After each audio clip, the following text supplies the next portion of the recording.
곳곳에서 하타시가 교토의 선진문물을 전해줬다는 사실을 확인할 수 있었다. 신사의 안내문엔 하타시가 교토에 양잠 기술을 전해주었고 이 신사에 양잠신을 모셨다고 기록돼 있다.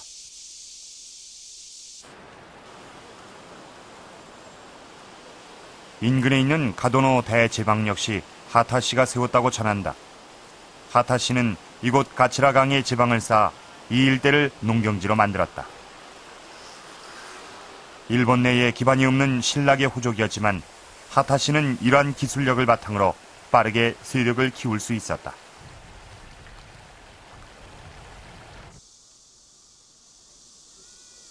고류사를 세운 하타 가와가츠. 그의 묘가 있는 곳은 그의 이름을 따서 가와가츠란 지명으로 불린다.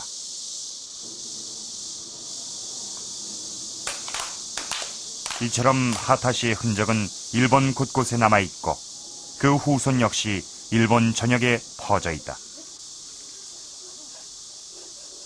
하타시가 그 한반도에서 건너한 시족 중에서 거의 대표적인 시족이었다라고 할 정도로 일본 열대에 가서 거대한 웅족으로 성장을 하게 됩니다. 이들은 일본 열대 가서 어떠한 일을 했냐면 정치적인 일뿐만 아니라 조정의 어떤 재무 관료로서 중요한 역할을 했고 또 여기에 수공업이라든가 상업, 무예, 또 불교 관련 아주 다방면에 걸쳐서 활동을 했을 뿐만 아니라 나아가서는 식산시족으로서 일본 각지로 퍼져나가게 되는데 지금의 북해도나 동북지방을 제외하고는 전국적으로 퍼져나가고 있습니다. 일본이 자랑하는 역사의 도시 교토.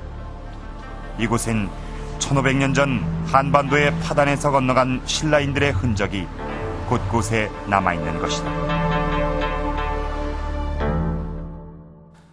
자, 어떻습니까? 이 비석에 새겨져 있는 것은 단지 하타시의 고향으로만 생각되어지는 파단이라는 두 글자뿐이지만 그것이 의미하는 바는 훨씬 더 큽니다. 당시 신라의 문화 수준이 일본의 고대 문화의 근간을 이룰 수 있을 정도로 높았다는 것. 그리고 신라가 한반도 남쪽 끝에 약소국이 아니라 이 광개토항 이후 천하를 호령하던 강국 고구려와 당당히 겨룰 수 있을 정도로 성장하고 있었음을 이 비석을 통해서 짐작할 수가 있는 것입니다. 자, 지금 보시는 것은 신라 제24대 왕, 그러니까 진흥왕 때 삼국의 영역을 표시한 지도입니다. 지금 보시는 것처럼 이 신라는 당시 백제의 영토였던 이 한강의 하류 지역을 점령했고 또 대가야를 복속시켰고 북쪽으로는 함흥 지역까지 이 영토를 확장했습니다. 신라 개국 이래 이 최대 세력을 자랑하게 된 것인데 이러한 신라의 발전은 진흥왕 때에 와서 갑작스럽게 이루어진 것이 아니라는 것입니다. 이 비석에 새겨져 있는 모즉지 매금왕, 그러니까 이 진흥왕 바로 이전 때 신라를 통치했던 이 법흥왕에게 주목해야 하는 이유가 바로 여기에 있습니다. 발견된 건 언제? 이게 1970년 12월 25일 날 크리스마스 날에 발견됐고 신라의 23대 왕이었던 법흥왕. 그가 통치하던 5세기 전반 신라의 모습은 어땠을까? 그래서 원래는 이제 불교 유적을 조사한다고 경남 울주군 천전리에는 법흥왕 시대를 조명할 수 있는 중요한 유적이 있다. 기울기가 약간 이렇게 기울어져 있어서 이제 비가 들이치지 않게 그렇게 돼 있죠. 그리고 저쪽에 작은 안면들 몇 개가 있고 여기가 이제 중심부인데 천전리 서석. 청동기 시대 문양으로 여기엔 청동기 시대부터 신라 시대에 이르기까지 고대인들이 새겨놓은 다양한 그림과 문자들이 남아있다. 이 가운데 우리가 주목한 것은 서석 아래쪽에 새겨져 있는 문자들이다. 그러니까 법흥왕이 이제 무즉지 태왕이라고 불렸는데 이 글귀가 새겨진 539년 법흥왕은 무즉지 태왕이라고 기록돼 있다. 봉평비에서 무즉지 매금왕이라 불렸던 것에 비하면 커다란 변화다.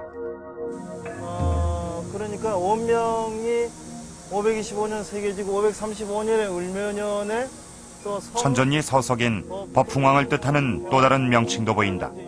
바로 성법흥대왕이다. 법흥왕의 명칭에 크다는 뜻의 태나 대, 성스러울 성자 등이 붙어있는 것은 무엇을 의미할까? 법흥대왕 당시에는 새로운 용어인 성법흥대왕 이런 용어도 쓰이고 있고 무죽지태왕 이런 용어도 쓰이고 있는 거예요. 두 가지 고유의 왕명하고 불교식 왕명이 쓰이고 있고 공통점은 태왕이라는 것을 강조한다는 거죠. 그래서 법흥왕부터 나는 이제 태왕이다, 성스러운 태왕이다, 이것을 이제 내세우고 있다는 거죠. 굉장히 중요한 변화입니다, 이 시기에.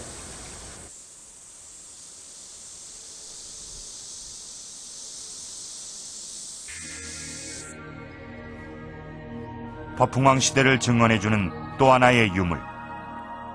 그것은 국립경주박물관에 보관돼 있는 하나의 비석이다.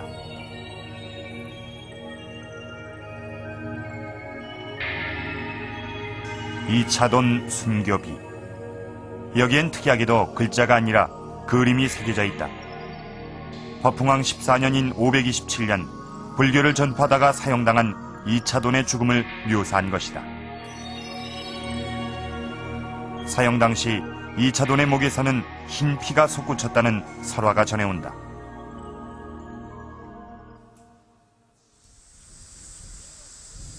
법흥왕은 이차돈의 죽음에서 일어난 기적에 힘입어 불교를 공인한다. 이차돈이 착공했던 흥륜사는 544년 신라 최초의 사찰로 완공됐다. 불교를 통해 법흥왕이 얻고자 했던 것은 두 가지. 그것은 토착신앙이 팽배하던 신라 사회의 사상적 통합과 왕권의 강화였다.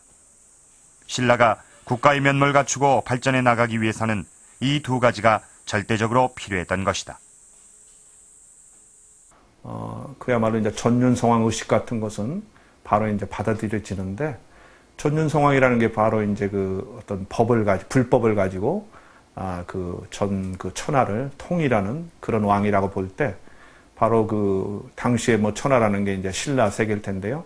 신라 세계를 통합적으로 지배하는 그런 신라 왕을 이제 그런 전륜성왕처럼 보면서 어떤 통일적인 어떤 통치적 주체로 이렇게 삼는 좋은 그 신앙적 배경이 될 겁니다.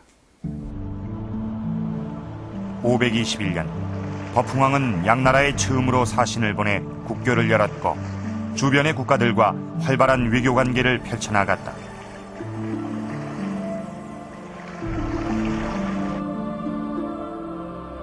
법흥왕 19년인 532년엔 금관가야가 신라에 완전히 흡수된다. 지금의 김해 지역인 이곳을 통합함으로써 신라는 넓은 농경지와 영토 확장의 기반을 마련한 것이다. 536년 신라는 마침내 건원이란 연호를 사용하기 이른다. 당시 중국의 주변국이 독자적인 연호를 사용한 것은 국가의 자주성을 강조하는 의미였다. 이것은 신라의 힘에 대한 법흥왕의 자신감이기도 했다.